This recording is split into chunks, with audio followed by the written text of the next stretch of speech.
Hi everyone, it's Heidi again. I'm a little bit sick today, but I want to watch some George Carlin. So today we're going to react to We Like War. Just as a disclaimer, history is not my strong suit. Politics is not my strong suit, and I have my opinions, but I know that I don't know everything. But that is why I have this YouTube channel, so that I can start conversations with you guys and I can learn more about things in a way that I personally enjoy. So better than nothing, I guess, right? For those of you who don't know, I grew up American. I love George Carlin, and I don't like war. If you liked the video, make sure to like and subscribe, and let's do this. Thank you very much. I appreciate that. Well, a lot of things have happened since the last time I saw you. Just want to talk a little bit about that war in the Persian Gulf. Big doings in the Persian Gulf. You know my favorite part of that war? It's the first war we ever had that was on every channel plus cable. And the war got good ratings too, didn't it? Got good ratings. Good ratings. Well, we like war. We like war. We're a war-like people. We like war because we're good at it. And you know why we're good at it? Because we get a lot of practice. This country's only 200 years old, and already we've had 10 major wars. We average a major war in this country every 20 years, so we're good at it. And it's a good thing we are. We're not very good at anything else anymore. I love that. Can't build a decent car, can't make a TV set or a VCR worth the fuck. I love that. HailHeidi and I were just talking about how behind we are. And when was this? This was probably in the 90s, early 2000s. Whenever this was probably like 20 years ago at least. And HailHeidi and I were just the other day talking about how behind we are in the car industry. Even though we rely on it so freaking much, just the technology that we use for electric cars is just stupid.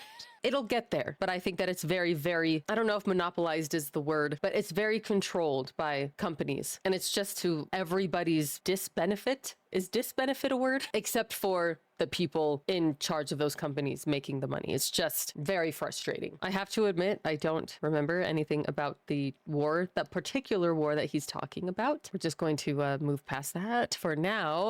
I'd like to learn more about it though. I'd be interested to find out more about what does he mean by it got good ratings? What is that about? Is that just a joke? Or is that something that actually happened, or maybe still happens? I do think that people, maybe just people in general, but here in the United States especially, we like drama, and obviously war is the biggest type of drama that you can find in this world. Sometimes it seems like people are more interested in the drama of things and that it's interesting more than the welfare and well-being of individuals. That's a little concerning. And I know that the United States depends on like selling weapons to other countries, things like that, to financially survive, even though we're in so much debt. I don't even know how that works. But sometimes I really wish that we would find other ways to support ourselves financially, get out of debt, and not have to support war. It's really awful. Anyway, I've talked enough, and let's continue.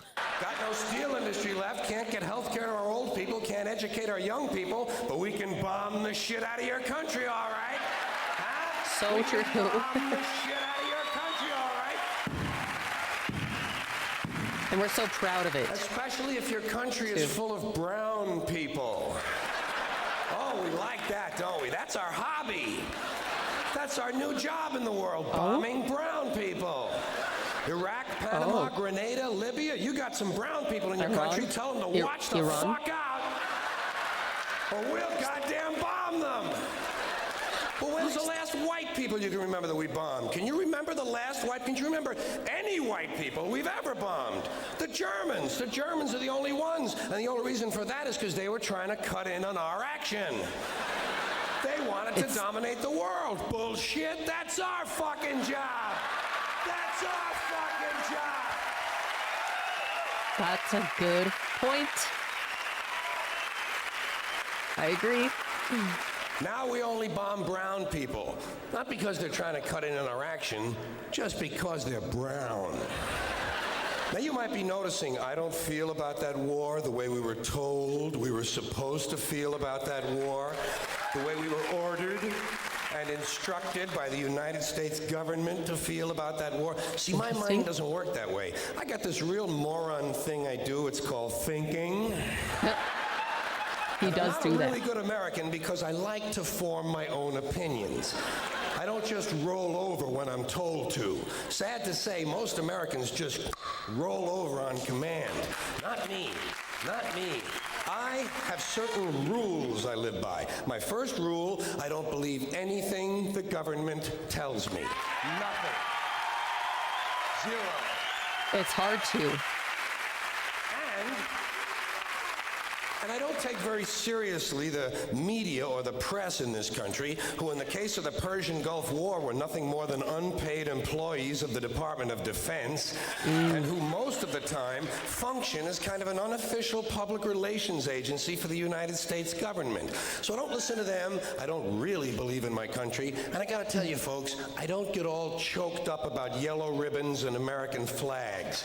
I consider them to be symbols, and I leave symbols to the symbol-minded. To me, That's funny. war is nothing but a whole lot of prick waving, okay?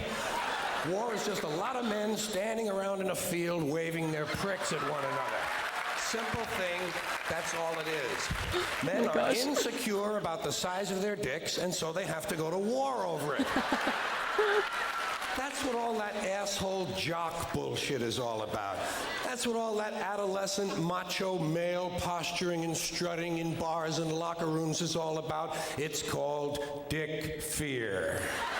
Dick fear. Men are terrified that their pricks are inadequate, and so they have to compete to feel better. And because war is the ultimate competition, basically men are killing one another in order to improve their self-esteem. You don't have to be a history major or a political scientist to see the bigger dick foreign policy theory. It sounds like this. What? They have bigger dicks? Bomb them! And of course, the bombs and the rockets and the bullets are all shaped like dicks. It's a subconscious need to project the penis into other people's affairs. It's called fucking with people. Oh my gosh. All right, before he moves on from that, here we call that compensating for something. I haven't heard of that one. Usually it's big trucks, but war is a new one. That's very interesting perspective. But okay, when Georgie was talking about how he doesn't believe anything that the government says, he actually thinks. That's why we like to listen to Georgie, because he gives a different perspective than anything that I've heard. And it's nice. It's not just nice. It's essential, in my opinion, to listen to different perspectives, opposing perspectives, especially, just to form your own opinion, I guess. So I love that. I love the missiles are shaped like dicks. I just think that's so funny. I'm liking this so far. It's fun. There are a lot of points that I'm like, yeah, that's fair, which is usually how it goes with Georgie Porgy. So does anyone else call him Georgie Porgy, or is it just me? I'm just curious. So, as far as I'm concerned, that whole thing in the Persian Gulf, nothing more than a big prick-waving dick fight. In this particular case, Saddam Hussein had challenged and questioned the size of George Bush's dick. Okay, no, And I George remember. Bush has been called a wimp for so long. Wimp rhymes with limp.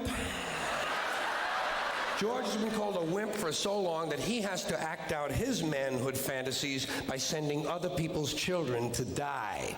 Even the name Bush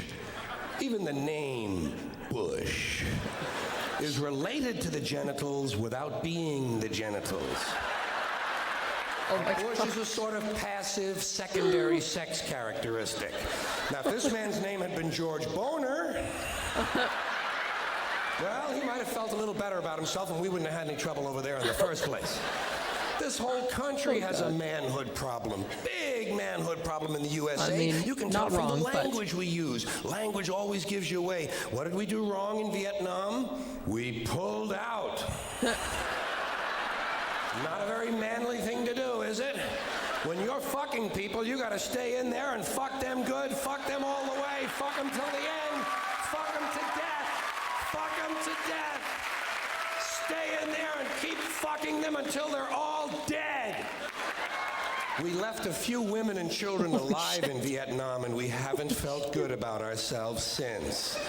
That's why George Bush had to say in the Persian Gulf, this will not be another Vietnam. He actually used these words, this time we're going all the way. Wait, Imagine an American. hold on. Did he actually say, this time we're going all the way? Was that a direct quote? That's really funny. Oh my gosh. Okay. Oh man, the way that he just kept punching the air like that. Okay, the line that he said though, in order to fulfill his fantasies, he sent other people's children to die. That's kind of what war is. Whether it's a fantasy, a goal, I don't know, a need for control, whatever you want to call it, sending other people to do that bidding for you, honestly, to me, has always just felt so weird and so messed up. And when George was talking about how he doesn't feel about the war the same way that the government wants him to feel about the war, if that made sense. That is also something that is just so interesting, that people so often buy into whatever idea is put out about why we need to go to war, that you're serving your country. Okay, the only way that soldiers have been serving their country recently is by saving oil. Going out to die over oil is just such a human being thing to do. It's stupid. It's so stupid. Anyway, that's just my opinion. There's a lot to that. A lot of different opinions about that, but I personally think that it's just so dumb. Let's continue. American president using the sexual slang of a 13-year-old to describe his foreign policy. If you want to know what happened in the Persian Gulf, just remember the names of the two men who were running that war, Dick Cheney and Colin Powell. That's funny. Somebody got fucked in the ass.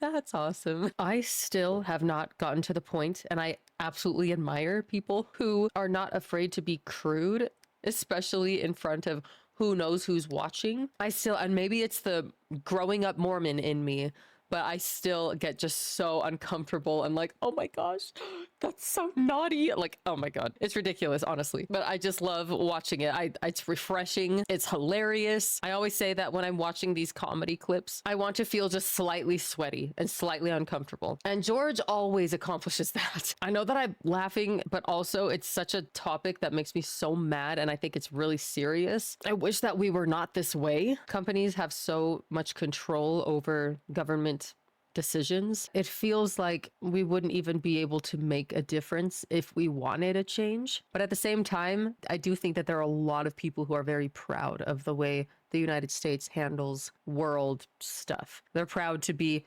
world leaders. And oh yeah, I forgot, like he said about not getting choked up. I loved when he said that. I should have paused, honestly, because I almost forgot to mention this. I have in the past cried listening to the Star Spangled Banner. And now that have some different opinions, I think it's a little bit silly. The Pledge of Allegiance, things like that. I thought that was totally normal. I thought it was great. And now I just think it's creepy and weird. But I still have family members who will still get choked up, and they're still just so emotionally connected and proud of their country. I think it's great to be proud of certain things, but at the same time, this idea of, oh, we're the best at everything and everyone wants to be us and everyone wants to come here, it is just not true. I think there are a lot of people who really want to come to the United States, but not everybody. So anyway, now it just feels a little culty to me, and not everybody's going to agree with me, even some of my own family members, but that's my opinion. I think that we have a lot of potential still. I do. This country has not been established for very long, and I think that we have some bumps in the road to go. I think that it will be good in the long run, hopefully. I know that other countries in the world have gone through some real shit to get to where they are now, and we might just have to do the same thing. I don't know. It will be interesting to see how things go before I die.